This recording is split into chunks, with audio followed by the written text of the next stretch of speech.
नमस्कार, मैं डॉक्टर मोहनलाल मेघवाल,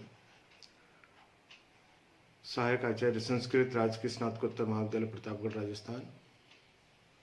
तृतीय वर्ष संस्कृत साहित्य के प्रथम प्रश्न पत्र के अंतर्गत निर्धारित किरातार्जुनीयम महाकाव्य के प्रथम सर्ग के महत्वपूर्ण श्लोकों का हम अध्ययन कर रहे हैं। युधिष्ठिर द्वारा पूर्वोपदेशों के स्वामी दुर्योधन की राजनीति को जानने के लिए जिस वनेचर को नियुक्त किया गया था, वह संपूर्ण वृत्तांत को जानकर के पुनः युधिष्ठिर के पास आ गया है। इसी का संकेत पूर्व श्लोक में महाकवि ने किया है। आने के पश्चात वह किस तरह से युधिष्ठिर को संपूर्ण वृत्तांत सुनाता है, आगे का श्लोक उसी से संबंधित है। कृत प्रणामस्य महीभुजे जीतां सपत्नेन निवेदिष्यतः न विव्यथे तस्य मनो न हि प्रियं प्रवक्तुम इच्छन्ति मृषा हितेशिनः।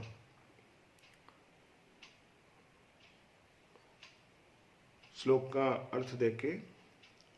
सपत्नेन जीताम, सपत्न कहते हैं शत्रु को।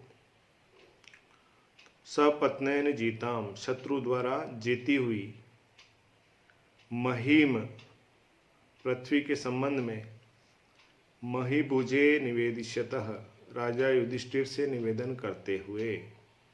शत्रु द्वारा जीती हुई पृथ्वी के संबंध में राजा युधिष्ठिर से निवेदन करते हुए। तस्य मनः न विव्यथे, द्वितीय पाद, तस्य मनो न विव्यथे, उस वनेचर का मन व्यथित नहीं हुआ। इससे पहले एक शब्द आया है कृत प्रणामस्य, प्रणाम कर चुकने वाले। सामान्य शिष्टाचार का पालन किया उसने। सबसे पहले महाराज युधिष्ठिर को प्रणाम किया। तो सपत्नेन जीताम महीम महीभुजे कृत प्रणामस्य निवेदिष्यतः तस्य मनो न विव्यथे। शत्रु द्वारा जीती हुई पृथ्वी के संबंध में राजा युधिष्ठिर से निवेदन करते हुए प्रणाम कर चुकने वाले उस वनेचर का मन व्यथित नहीं हुआ ही, क्योंकि हितेशिनः मृषा प्रियम प्रवक्तुम न इच्छन्ति, क्योंकि हित चाहने वाले व्यक्ति असत्य प्रिय वचन बोलना नहीं चाहते हैं। राजा को प्रणाम करके और शत्रु द्वारा जीती गई पृथ्वी के विषय में निवेदन करते हुए उसका मन व्यथित नहीं हुआ। क्यों नहीं हुआ? क्योंकि वह जो कहने जा रहा था वह राजा के लिए भले ही प्रिय लगने वाला नहीं था, लेकिन सत्य था। तो जो हित चाहने वाले होते हैं वह कभी भी असत्य प्रिय बोलना नहीं चाहते हैं। सामने वाले को प्रिय लगे इसलिए कुछ भी असत्य बोल दें, इस तरह की उनकी वृत्ति नहीं होती है। तो जो गुप्तचर था, वनेचर था, वह भी राजा का स्वामी भक्त था। भले ही राजा को वह प्रिय नहीं लगे, लेकिन वह असत्य वचन कहना नहीं चाहता था।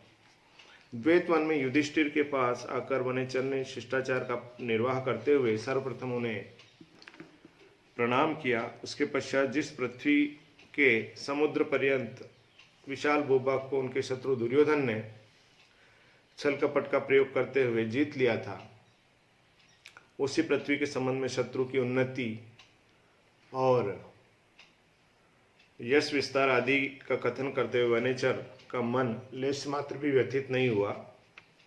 क्योंकि हित चाहने वाले व्यक्ति कभी भी इस प्रकार के वचनों को कहने में विश्वास नहीं करते जो असत्य हो एवं मन को अच्छे लगते हों। वे तो हमेशा वास्तविकता का कथन करते हुए केवल सत्य ही बोलते हैं, भले ही वह सुनने वाले को अच्छा लगे अथवा न लगे। वे तो सदैव अपने मित्र अथवा स्वामी के हित को ही सर्वोपरि मानते हैं। वस्तुतः वनेचर राजा युधिष्ठिर के सामने अपने शत्रु दुर्योधन के अभ्युदय एवं प्रशासन की कुशलता का कथन करने जा रहा था, क्योंकि यही सत्य था और कोई भी राजा शत्रु राजा की प्रशंसा सुनना पसंद नहीं करता है। यह जानते हुए भी वनेचर का मन इस भय से जरा भी विचलित नहीं हुआ कि यह सब सुनकर युधिष्ठिर नाराज होंगे। उसने तो श्रेष्ठ एवं स्वाभिभक्त गुप्तचर की भूमिका का निर्वाह करते हुए वस्तु स्थिति को उनके सामने रखना अपना प्रमुख कर्तव्य समझा, क्योंकि हितैषी जन प्रिय किंतु मिथ्या वचनों के कथन में विश्वास नहीं करते हैं। तो यहाँ पर वनेचर की स्पष्टवादिता, सत्यवादिता एवं निर्भीक स्वभाव की प्रतीति हो रही है, जिससे उसका श्रेष्ठ गुप्तचर होना भी सिद्ध होता है।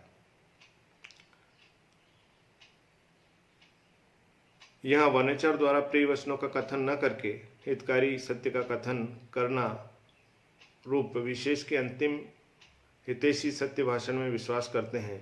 इस सामान्य कथन से पुष्टि किए जाने के कारण अर्थांतर, अन्यास, अलंकार भी यहाँ पर प्रदर्शित होता है।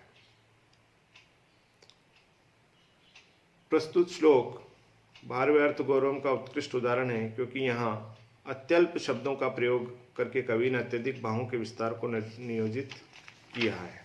जो अंतिम श्लोक की अंतिम पंक्ति है, ही प्रियम प्रवक्तुम इच्छन्ति मृथा न ही प्रियम प्रवक्तुम इच्छन्ति मृषा हितैषिणः, यह एक सूक्ति वाक्य की तरह प्रयुक्त होता है।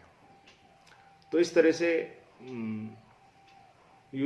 वनेचर ने, गुप्तचर ने एक स्वामी भक्त के प्रति किस तरह से निष्ठापूर्वक सत्य भाषण कहना चाहिए, चाहे वह स्वामी को अच्छा लगे अथवा न लगे, तो इसका पालन करते हुए कहना प्रारंभ किया।